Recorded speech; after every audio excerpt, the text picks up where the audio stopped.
인문학에 답이 있다. 전주 MBC 특집 프로그램 인문현답. 명사를 초청해서 우리 삶의 방향성을 찾아보는 시간 가져보려고 합니다. 오늘의 명사를 소개해드리도록 하겠습니다. 박성우 교수님 나와 계십니다. 안녕하세요. 네, 반갑습니다. 네, 반갑습니다. 네네. 네, 우리 청취자 여러분께 먼저 소개 좀 해주시죠. 네, 반갑습니다. 저는 원광대학교 마음인문학연구소에서 근무하는 박성우라고 하고요. 네, 저는 주로 이제 중국 철학을 전공을 해서 네.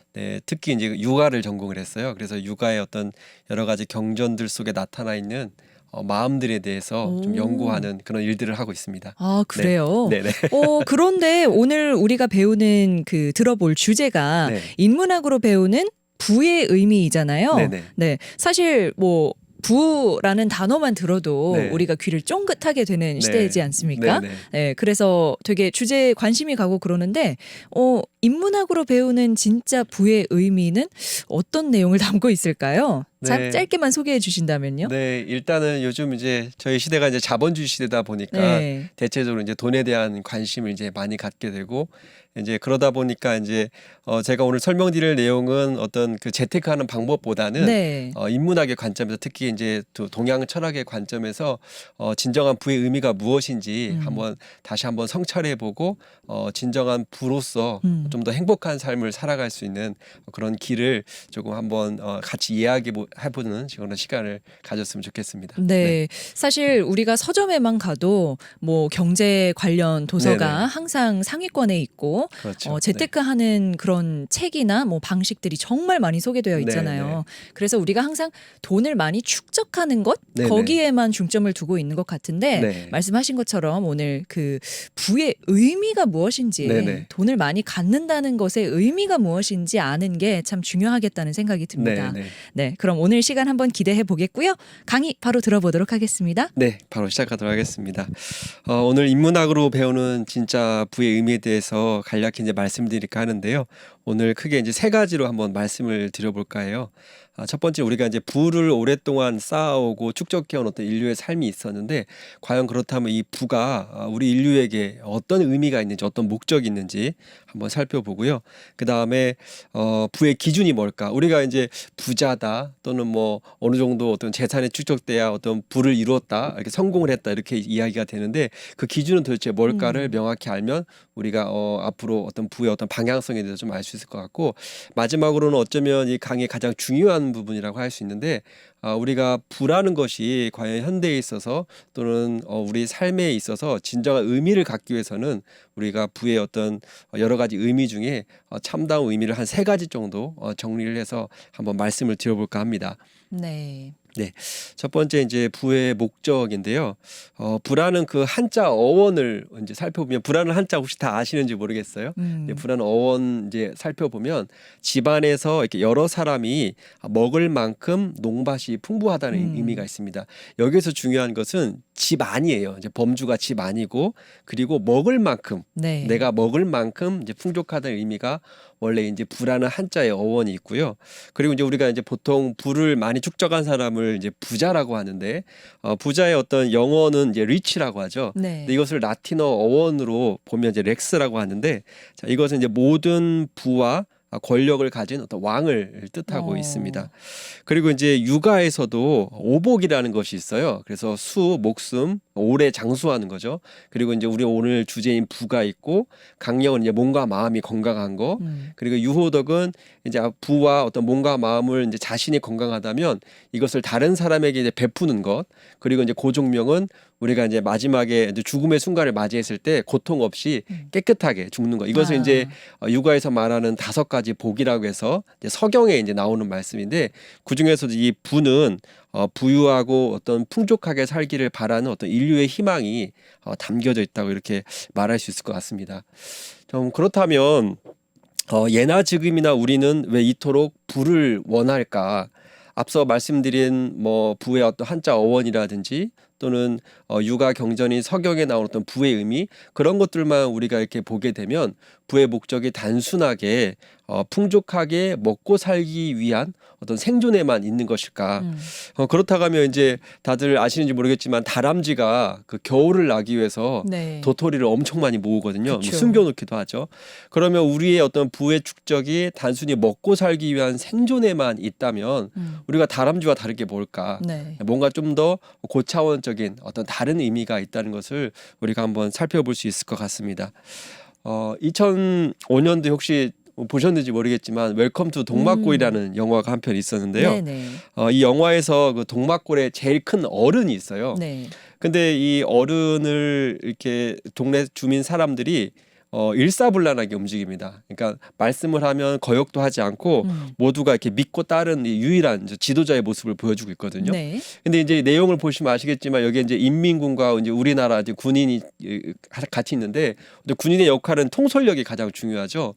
근데 이제 이 지역 주민들이 그 가장 무서운 군인은 따르지 않고 네. 그 어른만 따른단 말이죠. 그래서 이제 그 지도력이 도대체 어디서 발휘되는지 이 인민군 그 장교가 물어봐요. 그 어른한테. 네. 그랬더니 답했던 말이 영도력의 비결? 글쎄 그거 좀 많이 먹여야지라고 대답을 해요. 그러니까 많이 뭐 좀 먹여야지만 네. 된다는 말이죠. 그래서 마을 사람들을 이렇게 배부르게 먹을 수 있게 해주는 것이 바로 어떤 자신의 영도력의 비결이라고 얘기합니다. 그럼 우리도 여기서 한 가지 좀 생각해 볼 것이 있죠. 배부르게 먹여야 사람들이 잘 따른다? 네, 이걸 한번 생각해 보시면 좋겠고 그리고 이제 다음으로 넘어가서 이제 맹자의 이제 육아 주요 경전 중에 하나의 맹자의 제나라의 어떤 선왕과 이야기 나누는 그 문답의 내용들이 있어요. 네. 선왕이 이제 맹자를 만나서 백성을 어떻게 다스리는 것이 좋을까요?라고 물어보니까 맹자가 이제 대답하기를 인덕을 베풀어서 모든 사람이 왕을 존경해서 왕의 나라로 모여드는 정치를 하라고 답합니다. 그러니까 사람들이 모여드는 정치를 하라는 거죠. 네네. 그럼 어떻게 하면 내 나라에 사람들이 모여서 잘 살 수 있습니까? 라고 물어보자 그때 이제 맹자가 했던 말이 바로 항산과 항심에 대한 이야기를 해요. 좀 어려운 말일 수 있는데 항산이 없으면 항심이 없다. 항산이라는 것은 일정한 수입을 만들어내는 생업, 지금으로 얘기하면 직업을 얘기합니다. 네. 안정적인 직업. 그리고 항심이라는 것은 사람이 항상 가지고 있는 착한 마음, 선한 마음, 또 다르게 얘기하면 사람이 사람답게 사는 마음 이런 네. 것들을 총체적으로 얘기를 하는데 이 말의 의미를 다시 한번 살펴보면 우리가 경제적으로 안정이 되지 않는다면 또 마음이 늘 불안하고 또 어지러울 수 있고 또 도덕적으로 살려고 하지만 경제적으로 이것이 뒷받침되지 않으면 우리가 도덕적으로 살기는 어렵다.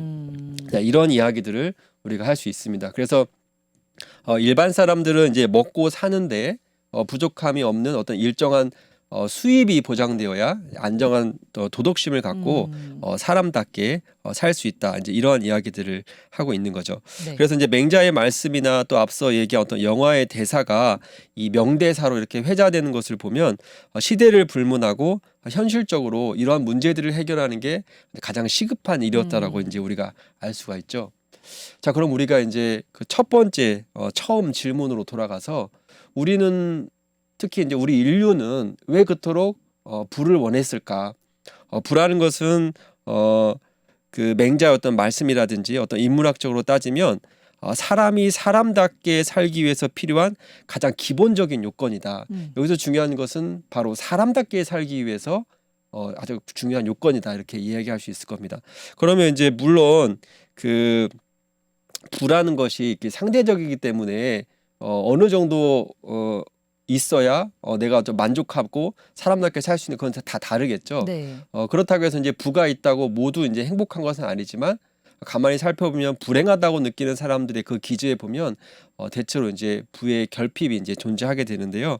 그래서 우리는 어떤 그 사람마다 그 부의 어떤 필요한 정도가 이거 다르겠지만 부의 목적은 그 부 자체, 그러니까 부를 모으는 그 자체가 목적이 아니라 부를 통해서 우리가 사람답게 살기 어떤 기본 요건이다. 이것을 먼저 아는 것. 다시 말해 부의 목적이 무엇인지를 먼저 아는 것이 진정한 부의 의미를 알아가는 아주 중요한 첫 번째 단계라는 생각이 듭니다. 자, 그러면 이제 두 번째로 이제 부의 기준으로 넘어가서 아까 말씀드렸다시피 부가 어떤 사람답게 살기 위한 가장 이제 기본적인 요건이라고 이제 말씀을 드렸는데, 그러면 이제 현대를 살아가는 이제 우리들은 과연 어느 정도의 부가 있어야 내가 좀 사람답게 살 수 있겠다라고 생각하는지, 아니면 내가 그 요건을 갖추었다고 만족할 수 있는지 한번 살펴보겠습니다. 네. 그 2020년 우리나라의 어떤 한 연구 자료에 따르면 일반 사람들은 총 재산이 10억은 있어야 부자라고 할 수 있다가 한 36%가 되고요. 아이고. 그래도 이제 20억은 있어야 좀 부자라고 할 만하다가 18%였습니다. 두 개가 합치면 이제 54% 정도 되는데, 네. 그러니까 절반 이상이 10억은 있어야 나 좀 부자라고 할 수 있다. 그리고 이 외에도 현금성 금융자산, 그러니까 통장에 내가 바로 쓸 수 있는 돈, 그런 돈도 한 10억은 있어야 아이고. 예, 부자다라고, 네, 어느 정도 사람답게 살 수 있는 기준이다라고 생각한다는 겁니다. 제가 생각했던 것보다 네네. 훨씬 더 기준이 높은 것 같아요. 그러신가요? 네. 사람답게 살 수 있으려면 저만큼이 필요하다고 생각을 할까 싶거든요. 네네네. 제가 그 최근에 이제 학생들을 대상으로 이제 그 또 이거 관련된 강의를 한 적이 있는데, 네. 학생들한테 물어봤어요. 네. 고등학생들인데 너는 돈이 얼마큼 있어야 행복할 것 같니?라고 물어보니까 대체적으로 10억은 뭐 그냥 넘어가고요. 그래요. 한 100억은 있어야 된다고 얘기를 하더라고요. 네.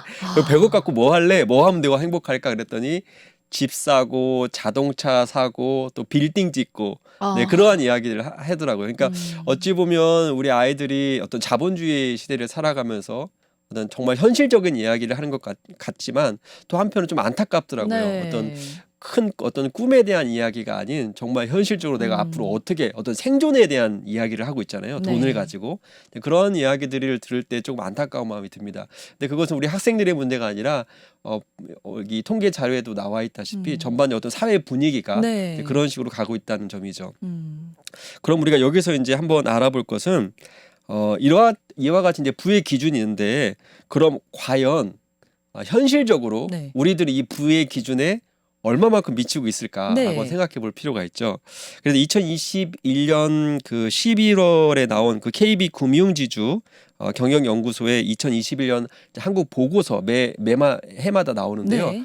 거길 보면 2020년 말 기준 그러니까 자산이 10억 이상 있는 국민은 전체 국민의 0.76%밖에 되지 않습니다.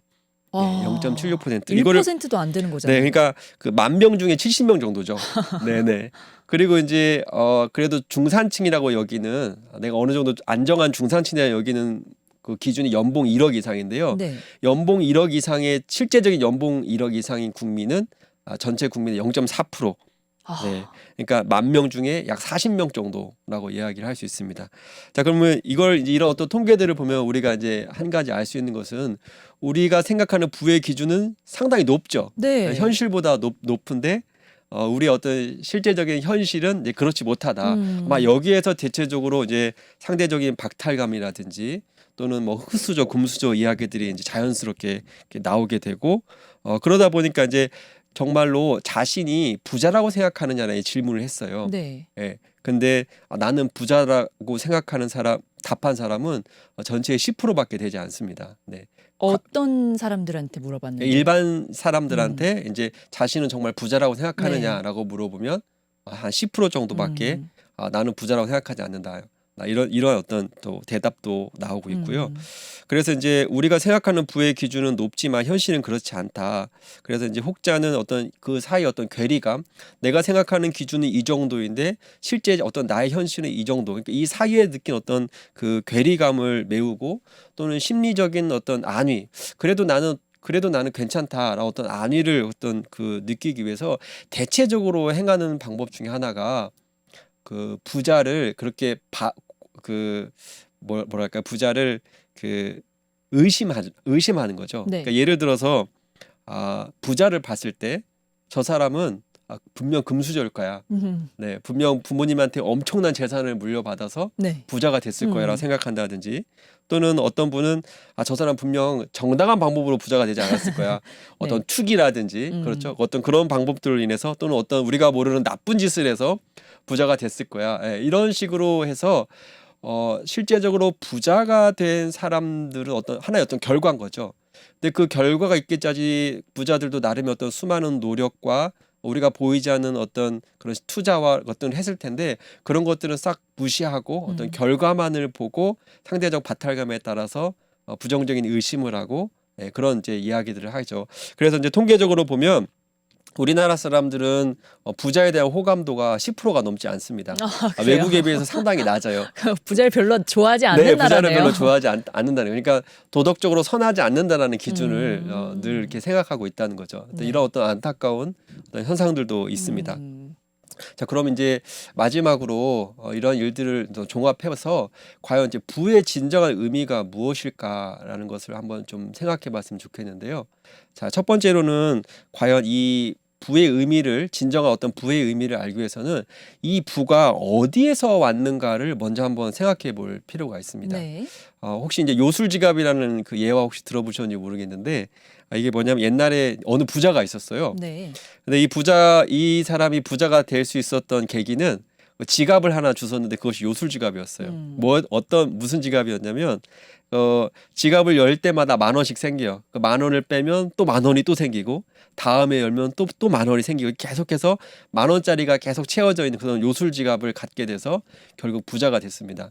그래서 이 사람은 이 10,000원이 어디서 왔는지는 모르고 그냥 생기니까 그냥 마음대로 그냥 썼던 거죠. 네. 네, 유흥에도 쓰고 뭐 집을 사는 데도 쓰고 우리가 뭐 바라는 뭐 여러 가지 뭐 맛있는 음식도 사 먹고 이런 식으로 이제 흥청망청 그 돈을 썼는데 어느 날 이상한 걸 눈치챈 거예요. 이 돈이 도대체 어디서 왔을까? 그래서 알아보니까 어떤 일이 있었냐면 이 10,000원 채워졌던 것이 그냥 채워진 것이 아니라 병으로 고통받는 어느 환자의 병원비가 그 요술 지갑에 채워졌던 거고 또 하루하루 살기 위해서 폐지를 줍고 있는 그 할아버지의 식비가 그 10,000원으로 채워져 있던 거고 또 어떤 가난한 대학생의 등록금이 거기서 10,000원이 빠져서 그 요술 지갑에 들어가고 있었던 네. 거죠.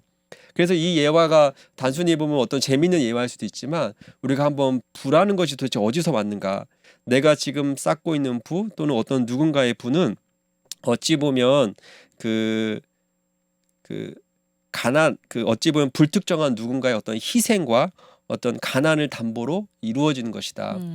부라는 것은 사실 상대적 개념이죠.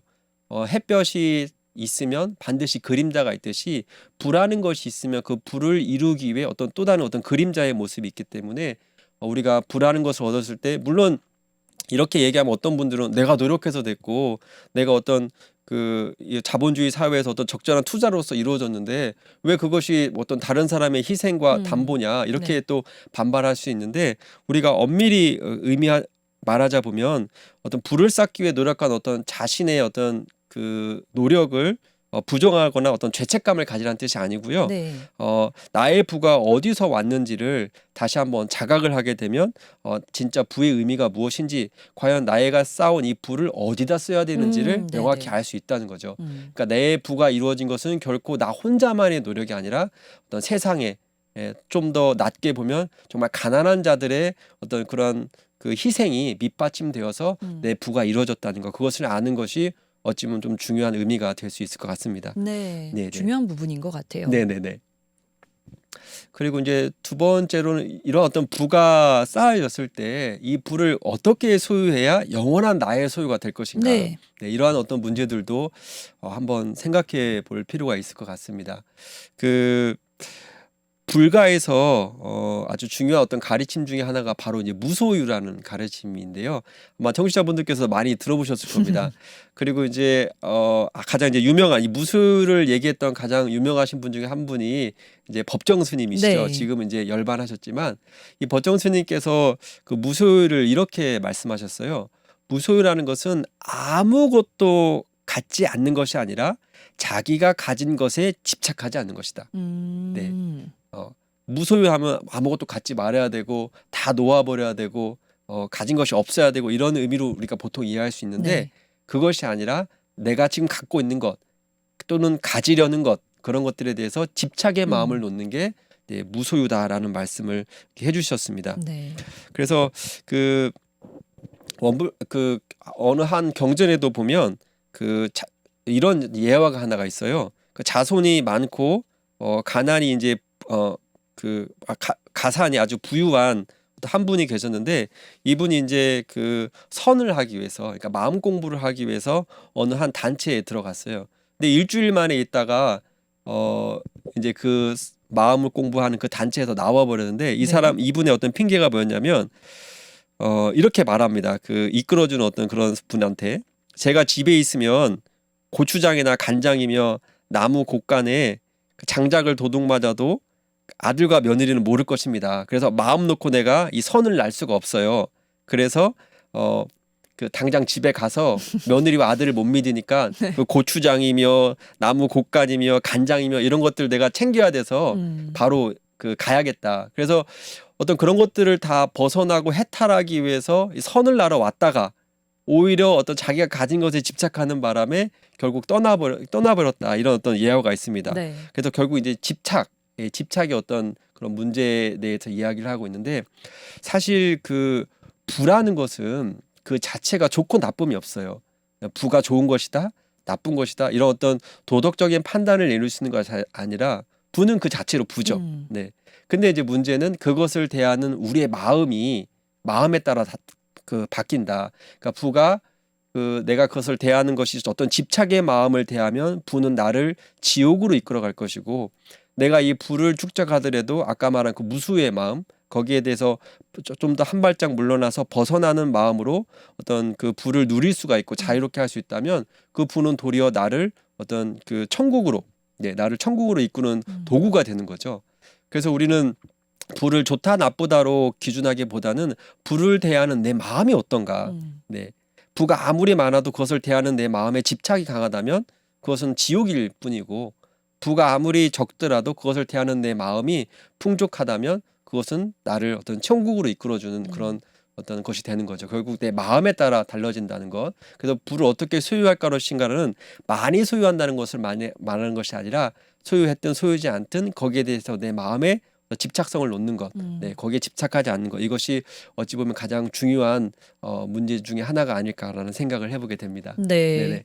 그도 그럴 법한 게 왜냐하면 우리가 집착을 하는 순간 네네. 사실 뭐 예를 들어 내 주머니에 얼마가 있어도 그게 만족되지가 않잖아요. 맞아요. 이걸 지켜야 네네. 되니까. 맞습니다. 네. 이게 빠져나갈 걸 대비해서 또 네네. 더 벌어들이기를 희망하고. 네네. 근데 그런 마음가짐이 아니라 내가 이걸 쓰면 그만큼 또 들어오겠지. 네. 라고 생각을 하면 마음이 편해지잖아요. 네, 맞습니다. 그래서 진짜 마음가짐을 어떻게 갖고 있냐가 중요한 문제인 것 네네네. 같아요. 그러니까 보통 이제 일반 분들 이렇게 말씀 들어보면 어떤 상대적 박탈감을 느끼시는 분들 가만히 보면 그 마음 깊은 곳에 어떤 집착과 그 욕심 이런 것들이 상당히 많이 이렇게 있거든요. 네. 네, 그런 것들을 우리가 다시 한번 점검해 볼 필요가 있다. 그래서 부를 구하는 방법을 먼저 찾기 전에 내가 부를 어떻게 대하는지 내 마음을 다시 한번 살펴보는 것 이것이 어쩌보면 선결되어야 될 하나의 과제라는 생각이 해보게 됩니다. 네. 네네.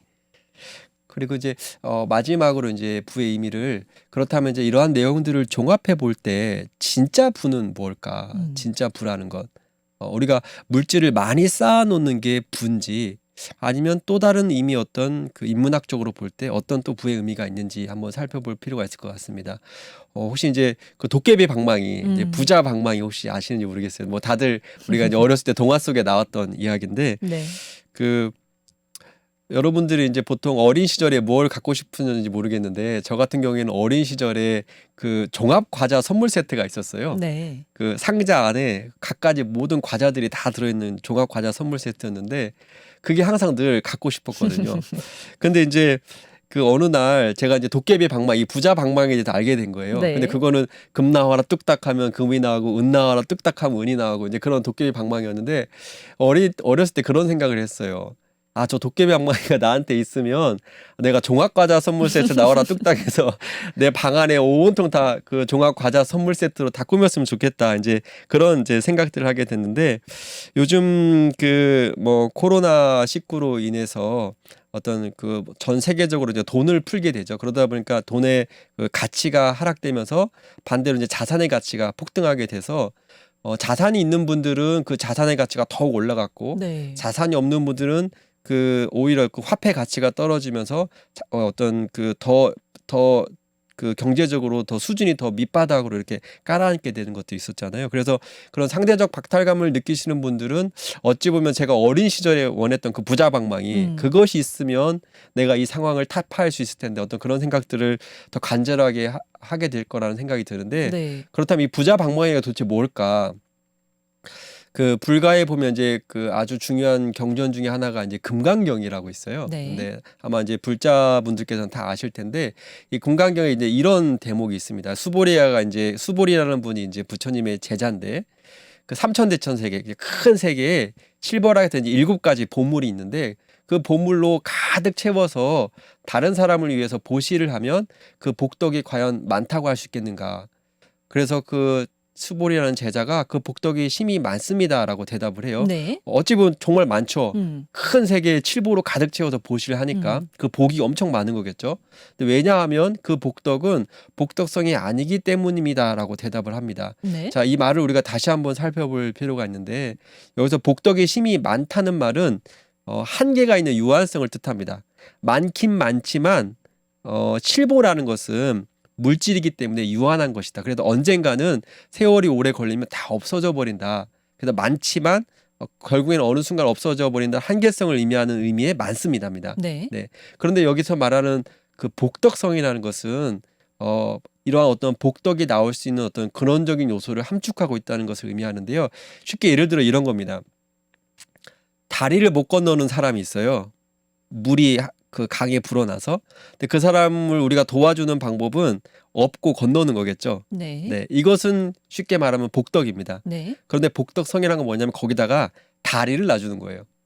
다리를 누구나 원할 때 건널 수 있도록. 네, 이런 것들을 이제 쉽게 얘기하면 이제 복덕성이라고 얘기할 수 있는데 늘 언제든지 복을 구할 수 있고 언제든지 덕을 구할 수 있는 그런 근원적인 요소를 갖고 있는 것. 이것을 갖고 있을 때 진정한 의미의 부자라고 할 수 있다라고 할 수 있는데 그러면 이러한 어떤 그 복덕에 나올 수 있는 근원적 요소 이런 것들 우리가 어떻게 함축해 가냐 네. 그것은 결국 우리 각각의 어떤 마음 씀씀이에 달려 있다.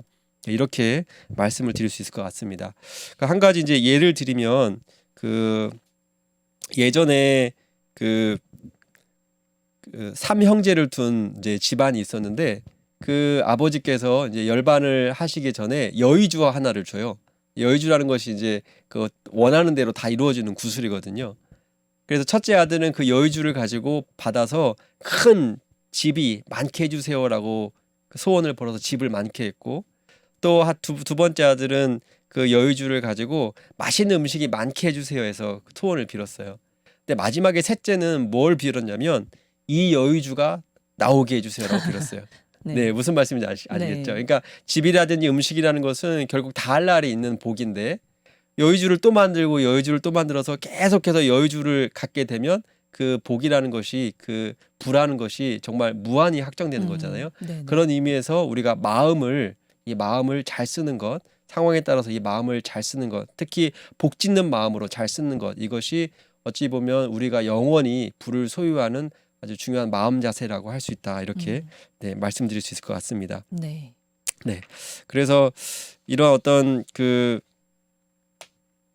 당장의 어떤 부자 방망이를 원하는 사람은 당장의 어떤 욕심 또는 나만 뒤처진 것 같은 어떤 조바심 그런 것을 이제 면하기 위해서 이런 어떤 부자 방망이를 원할 수 있지만 우리가 일생을 놓고 또는 어떤 인과라는 것, 그러니까 원인과 결과라는 인과의 어떤 법칙을 생각해 볼 때 우리가 이런 어떤 벼락거지 또는 복수죠 이런 것들을 면하기 위한 어떤 근본적인 방법은 어떤 재테크 이제 그런 것도 물론 하나의 수단이지만 우리 어떤 마음 자세 진정한 부라는 것은 재테크를 해서 어느 한순간 부를 누리는 것이 아니라 내가 늘 복 짓는 마음으로 복을 심는 마음으로 그 마음 씀씀이를 늘 갖는 것이 어떤 진정한 어떤 진정한 부자 방망이를 얻는 것이 아닌가 그렇게 생각을 해보게 됩니다. 네. 네.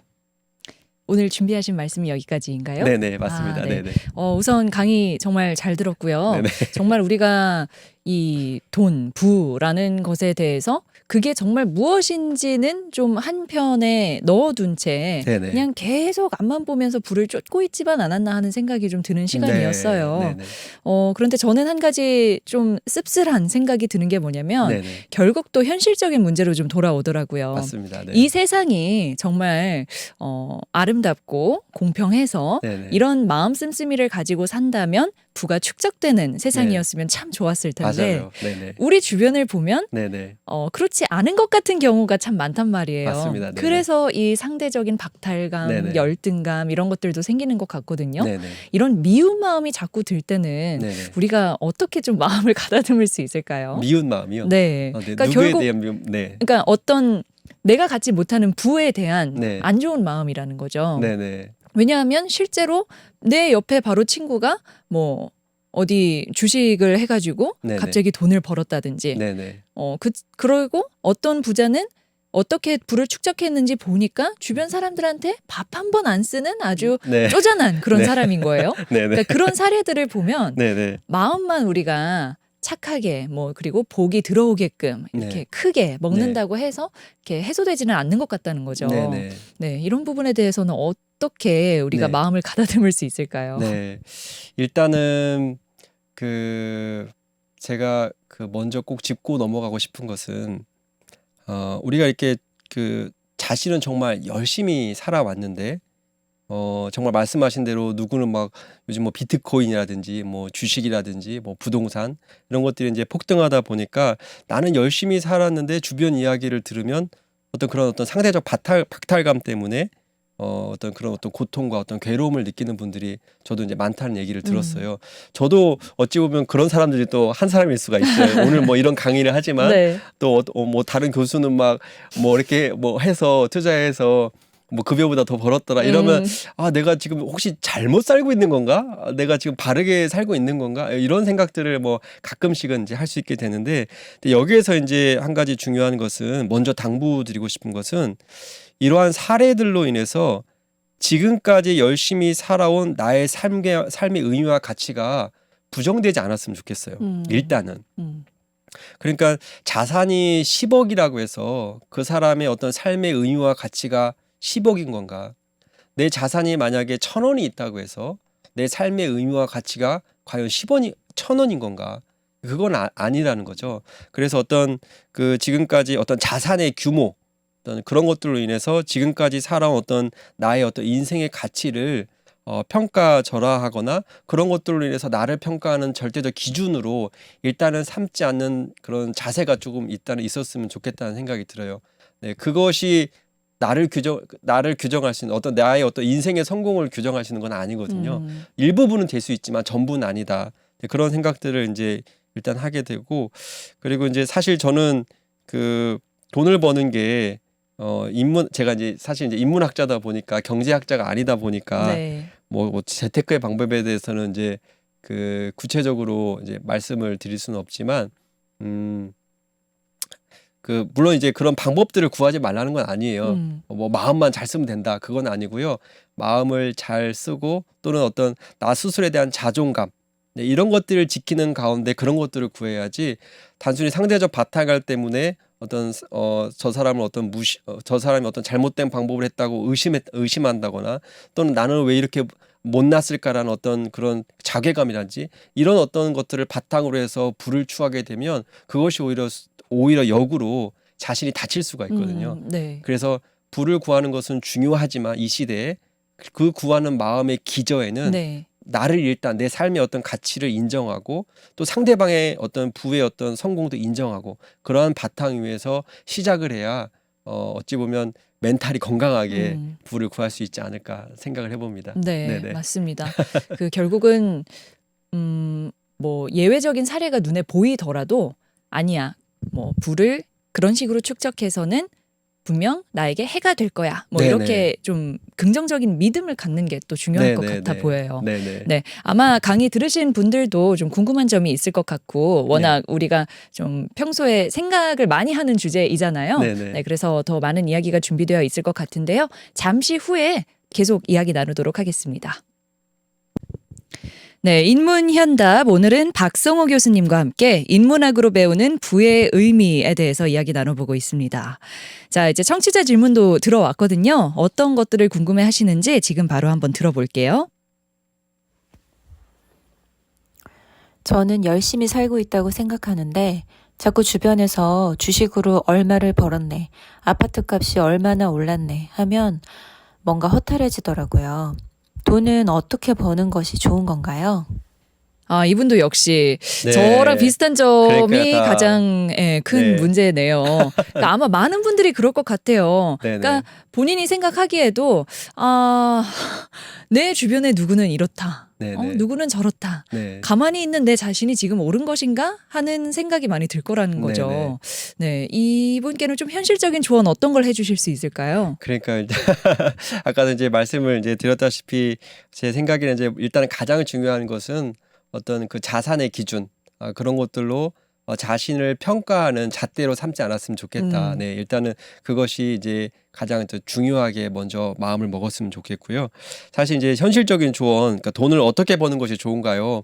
사실 이제 제가 이제 철학을 공부하다 보니까 여기에 대해서 뭐 주식을 하세요. 뭐 네. 요즘 어떤 항목이 좋으니까 요즘 이거 좋습니다라든지 또는 부동산 어느 지역이 요즘 핫하니까 그쪽에 투자하세요. 이런 어떤 조언은 드릴 수는 없을 것 같고 일단 제가 먼저 좀 한번 드리고 싶은 말씀은 어떻게라는 질문에 앞서 왜라는 질문을 좀 먼저 했으면 좋겠어요. 그러니까 돈을 어떻게 버는 것이 좋은가요? 질문 앞서서 나는 돈을 왜 벌려고 하는지에 여기에 대한 명확한 답변을 스스로가 내릴 수 없다면 아무리 어떻게라는 방법을 찾아도 그것은 사실 또 다른 박탈감에 빠질 수 있다. 네. 왜냐하면 명확히 내가 가야 될 이게 돈을 통해서 내가 뭘 이루고자 하는지 그 방향을 먼저 명확히 설정하는 것이 좋습니다. 그러니까 돈을 그러면 제가 이제 청취자분께 왜 돈을 벌려고 하십니까라고 물어보면 또 이렇게 답할 수 있죠. 상대적 박탈감 때문에. 네.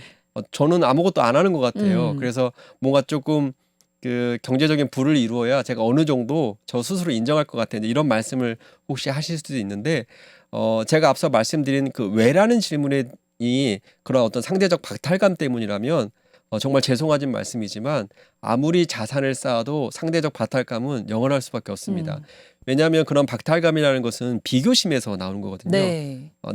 나와 남을 놓고 비교하는 것이고 또 우리가 오늘 주제인 이 부는 사람이 어떤 욕심이라는 것이 기본적으로 있고 욕망이라는 것이 기본적으로 있기 때문에 절대 밑을 보지 않습니다.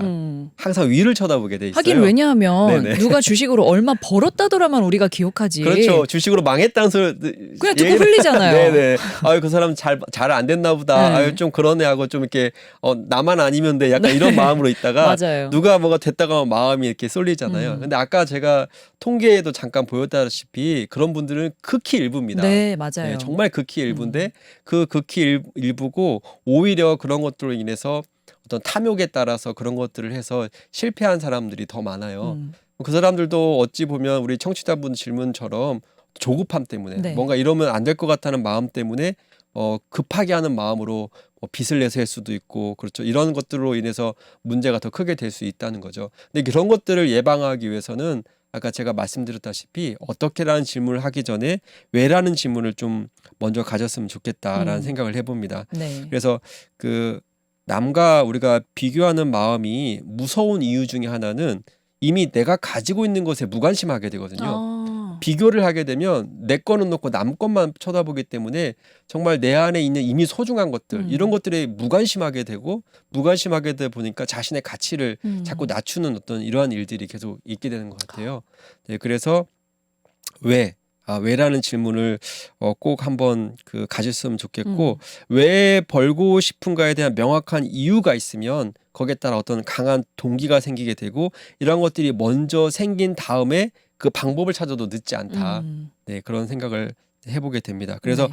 나만의 어떤 명확한 이유가 없이 그저 어떤 돈 버는 방법만을 쫓다 보면 결국 돈도 잃고 또 자신의 삶도 삶의 가치와 의미도 이제 잊어버릴 거라는 생각이 들어요. 그래서 다시 한번 종합해서 말씀드리면 돈을 버는 방법을 찾기에 앞서서 자신의 삶의 의미와 목적 그리고 왜 돈을 벌려고 하는지 여기에 대해서 다시 한번 깊게 성찰해보는 시간을 갖게 되면 그 다음에 우리가 구체적 어떤 재테크의 방법은 저 말고도 이제 여러 곳에 아주 자세히 나와 있으니까 그때 하셔도 늦지 않을 것 같다. 네, 그런 말씀을 좀 드리고 네. 싶습니다. 그리고 네. 말씀하신 부분 중에서 네. 사실 이 비교하는 마음을 놓잖아요. 네네. 그러면은 그냥 나 스스로가 그렇게 나쁘지 않다고 생각할 수 있어요. 그럼요, 맞습니다. 근데 비교하는 순간 뭔가 모자라 보이잖아요. 네네, 맞습니다. 네. 네네. 그래서 그 비교하는 걸 놓는 것도 참 중요할 것 같다는 네네네. 생각이 드네요. 네.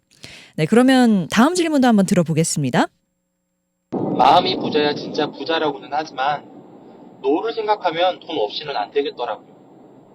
노후 걱정 없이 사는 방법이 있을까요? 아, 이분은 그래요. 그러면 이제 인정했어요. 마음가짐을 이렇게 제대로 하면 네네. 내가 그렇게 돈 걱정 없이 살 수도 있겠다는 생각을 하신 것 같아요. 네네. 근데 현실적으로 네네. 그럼 나의 노후는 어떡하냐? 그러니까요. 네, 네네. 이 문제에 또 직면했어요. 네네, 맞습니다. 네. 그러니까 우리가 일단은 지금 자본주의 사회에 살고 있죠. 이러한 시대에 그 마음이 부자여야 진짜 부자라는 말의 진정한 의미는 그 돈만 있으면 부자가 아니라 돈도 있고 네. 마음도 이제 그 넉넉해야 이제 진짜 부자라는 말로 우리가 이해를 할 수 있을 것 같습니다. 그런데 자본주의 사회에서 돈이 없는데 마음이 과연 넉넉해질 수 있을까? 그건 사실 그 마음을 잘 다스리는 성현들이 아니면 경제적인 상황이 그렇게 그 악화된 상황에서 안정된 노후를 맞이하고 걱정 없는 노후를 맞이한다는 건 사실 불가능한 일인 거죠. 그래서 아까 말씀드린 바와 같이 우리가 항산 또는 항심, 그러니까 경제적으로 뭔가 안정이 돼야 어떤 우리가 사람답게 살 수 있는 어떤 마음가짐 또는 도덕적으로 살 수 있는 마음가짐이 생긴다고 말씀드렸다시피 네. 이 항심에는 아까 지금 청취자분께서 말씀하신 대로 걱정 없는 삶도 우리가 이제 항심에 들어가겠죠. 그래서 일단 항산을 준비하는 것들이 현실적으로 이제 필요하다고 봅니다. 네. 따라서 그 노후에 걱정 없이 살기 위해서는 우리가 경제 계획을 잘 세우고 대비하는 것이 필요한데 제가 사실 뭐 이제 그 이런 분야의 어떤 전공자는 아니지만 제가 조금 말씀드리고 싶은 것은 우리가 자본주의 사회에서 살고 있다는 것을 잊어버리지 않았으면 좋겠어요. 왜냐하면 내가 지금 어느 곳에 살고 있는지 그 시대에 대한 이해가 있어야 그 시대를 어떻게 지혜롭게 살아갈 것인가를 방법을 거기서 찾게 되거든요. 자본주의를 이해한다는 것은 쉽게 말해서 돈을 이해한다는 겁니다. 그러니까 돈을 잘 이해해야 우리가 어떤 노후 대비라든지 멀리는 노후 대비 가까이 있는 지금 내가 이 돈을 어떻게 잘 쓸 수 있을 것인가에 대한 그런 방법들을 찾게 되는데 과거에는 이 돈에 대해서 이야기하면 되게 그 뭐랄까 속물로 봤어요. 네. 그렇죠? 어떤 자기의 어떤 일만 열심히 하면 된다. 음. 그래서 이런 말이 있잖아요. 그 송충이는 솔잎을 먹고 살아야 된다.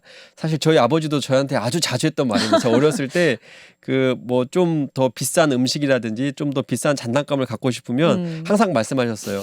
송충이는 솔잎을 먹고 살아야지라고 늘 이렇게 분수대로 살아야 된다. 네. 이제 이 말씀을 늘 하시면서 돈을 추구하는 것을 되게 상당히 그 속물로 여기는 어떤 그런 분위기가 있었다는 거죠.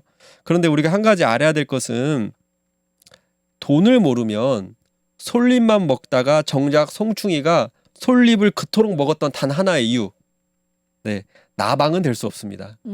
송충이가 솔잎을 그렇게 먹었던 이유는 결국 나방이 되기 위해서 그런 거였거든요. 근데 나방이 되어서도 솔잎을 먹을 수는 없잖아요. 뭔가 네. 한 차원 이제 다른 단계로 나아가야 되는데 그러기 위해서는 우리가 그 돈에 대해서 터부시하거나 무시하는 것이 아니라 돈에 대한 어떤 이해를 좀 했으면 좋겠고요. 제가 아는 선에서 이렇게 말씀을 드리면 우리가 그러면 돈은 어떻게 버는가?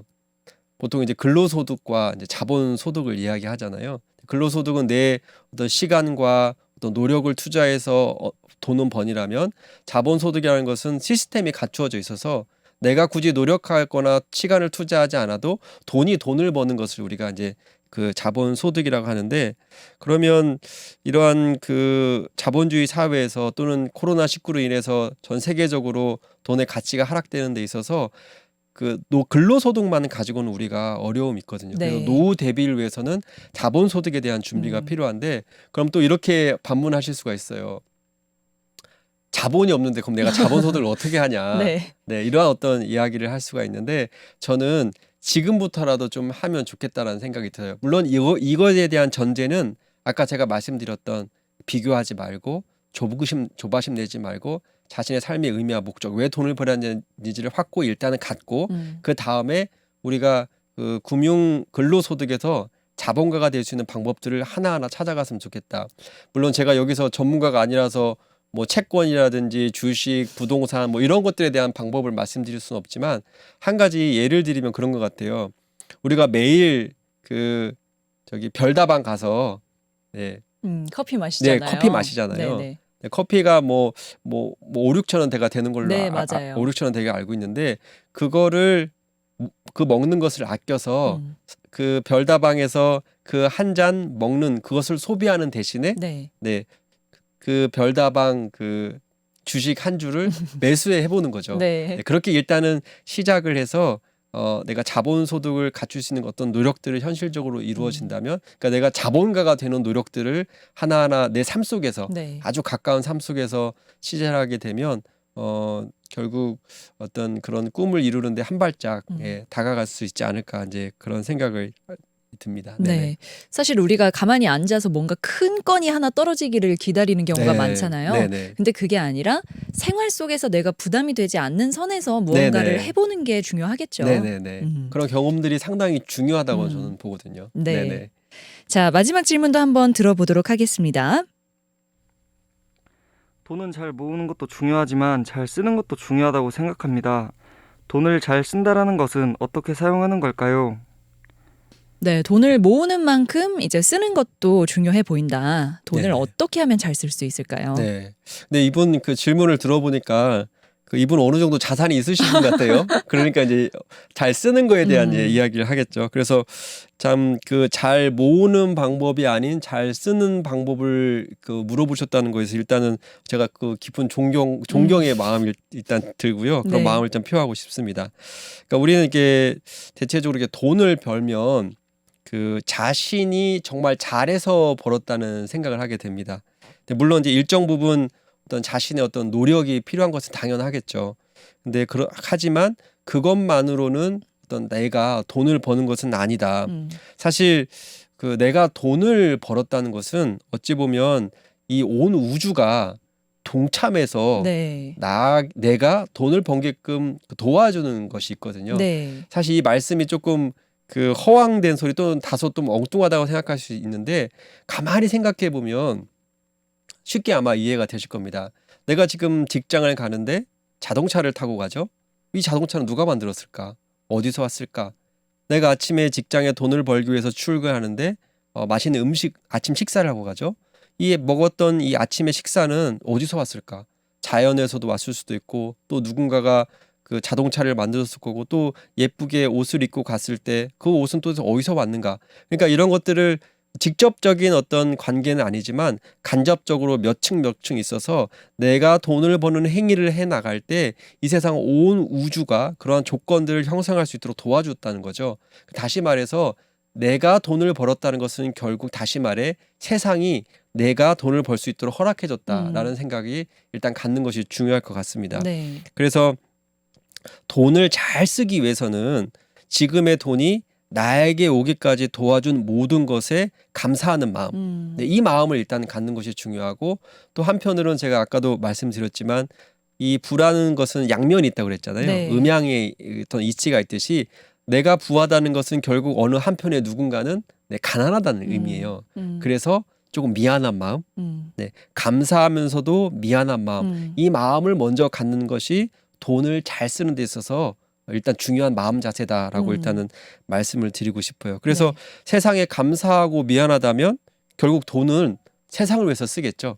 그래서 저는 이것이야말로 그러니까 세상을 위해 쓰는 돈이야말로 가장 돈을 잘 쓰는 것이다. 돈답게 쓰는 것. 돈답게 쓰는 것이다라는 생각을 해봅니다. 네. 사실 그 제가 아는 지인 한 분이 그 부동산 임대업을 하고 계세요. 네. 그래서 이제 제가 어느 날 이제 물어봤거든요. 어느 순간 가장 기쁘세요? 정말 부자시니까 네. 우리가 생각하는 부자시니까 어느 순간 가장 그 기쁘세요라고 말씀을 드리니까 그분이 이제 저한테 해주셨던 말이 참 마음에 많이 남았는데 네. 그분이 그러셨어요. 부동산을 매매해서 시세 차익을 남기는 순간보다 나에게 들어왔던 임차인이 어렵고 힘들어서 그 임대료를 못 내고 있을 때 괜찮다, 편안하게 살아라, 그렇게 선행을 베풀었을 때 내 능력으로 선행을 베푸는 그 순간 내가 그 어떤 부의 가치를 느꼈다라는 말씀을 해주신 적이 있어요. 네네. 그러니까 어떤 시세차익이 많으면 좋을 것 같지만 물론 네. 그것도 뭐 어느 한편에는 좋겠죠. 하지만 나의 어떤 돈이 있는 것을 누군가를 위해서 썼을 때 네, 이럴 때 그 어떤 부의 가치가 어떤 이런 것에 있는 것이 아닌가 생각을 했다는 말씀도 하셨고 또 제 주변에는 그 돈을 이렇게 버시면 또 주식으로 버시는 분들이 많이 있거든요. 네. 또 그런 분들 가만히 보면 꼭 일정 수입의 몇 프로는 구호단체에 이렇게 기부를 하세요. 예, 저는 그런 모습들을 보면서 물론 이제 뭐 정말 자신만이 꽁꽁 안고 있는 분들도 계시겠죠. 하지만 그분들의 어떤 삶을 보면 전 되게 멋있어요. 그러니까 돈을 많이 모아서 멋있다고 생각하는 게 아니라 네. 돈을 그렇게 잘 쓰는 게 너무 멋있어요. 네네. 오히려 그것이 더 성공한 것 같이 느껴지는. 네. 그래서 마지막으로 좀 한 말씀 드리자면 이런 말이 있습니다. 그 부자는 돈을 가능성으로 보고 빈자는 가난한 사람은 돈을 편리함으로 본다라는 말이 있어요. 제가 여기에 사족을 하나 더 붙여서 말씀드리자면 부자는 돈을 세상을 위한 가능성으로 보고 빈자, 가난한 자는 자신만을 위한 편리함으로 본다. 네. 이렇게 정리를 하면 돈을 잘 쓰는 방법에 대해서 좀 괜찮지 않을까 네, 생각을 해봅니다. 네. 네네. 정말 돈을 잘 쓴다는 것은 그만큼 거기에 대한 이해도 있고 또 네네. 의미를 스스로 찾은 것 아닐까 하는 맞습니다. 생각도 들어요. 네네. 그러니까 그분들 가만히 보면 돈을 잘 벌어서 잘 썼고 또 돈을 잘 쓰니까 또 돈을 더 잘 네, 버시더라고요. 맞아요. 네네. 그런 경우가 있는 네네. 것 같습니다. 네네. 네, 오늘 이렇게 박성호 교수님과 함께 인문학으로 배우는 부의 의미에 대해서 함께 이야기 나눠봤는데요. 정말 우리가 마음가짐을 어떻게 가져야 하고 또 어떤 식으로 이 부라는 것을 바라봐야 하는지 한번 깊게 생각해 볼 수 있는 좋은 시간이 되었던 것 같습니다. 네, 오늘 말씀 여기서 마무리하죠. 네, 말씀 고맙습니다. 네, 초대해 주셔서 감사합니다.